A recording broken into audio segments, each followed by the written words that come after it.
সদৌ অসম গৰিয়ামৰীয়া দেশী জাতীয় পৰিষদৰ গৌৰীপুৰ আলমগঞ্জ আঞ্চলিক সমিতিৰ জৰুৰী সাধাৰণ সভা অনুষ্ঠিত হয়। গৰিয়ামৰীয়া দেশী জাতীয় পৰিষদৰ নৱনিৰ্বাচিত কেন্দ্ৰীয় সভাপতি নুৰুল হক অহা 4 তাৰিখে ধুবুৰীলৈ আদৰিবলৈ সাজু হৈছে আলমগঞ্জ আঞ্চলিক সমিতিয়ে। লগতে ধুবুৰী জিলাৰ বিভিন্ন আঞ্চলিক সমিতিয়ে কেন্দ্ৰীয় সভাপতিগৰাকীক আদৰিবলৈ সাজু হৈছে।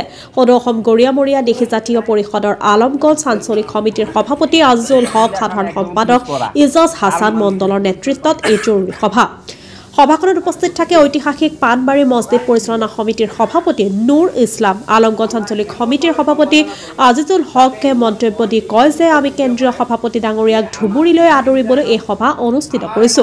লগতে কয় আমি আনন্দিত মুখ্য উপদেষ্টা শাহনৱাজ হুছেইন ডাঙৰীয়াক দিয়াৰ বাবে প্ৰাক্তন সভাপতি শাহনৱাজ হুছেইনৰ কাম কাজ শলাগ লৈছে আলমগঞ্জ আঞ্চলিক সভাপতিগৰাকীয়ে। উমৰ ফাৰুক শেখৰ ৰিপৰ্ট, নিভাজ অসম লাইভ। মোৰ নাম আজিজুল হক, আলমগঞ্জ আঞ্চলিকৰ সভাপতি হয়, প্ৰেচিডেণ্ট হয়। আৰু মোৰ লগত আমাৰ সাধাৰণ সম্পাদক আছে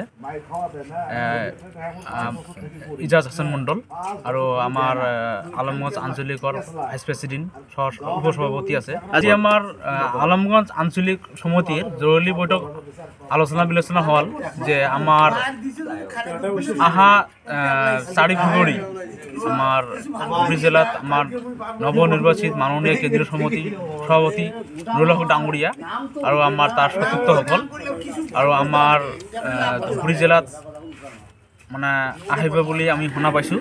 তাৰ কাৰণে আমাৰ আলমগঞ্জ আঞ্চলিকৰ সমিতিৰ তৰফৰ পৰা আমি এক্সিকিউটিভ এটা মিটিং দিছোঁ।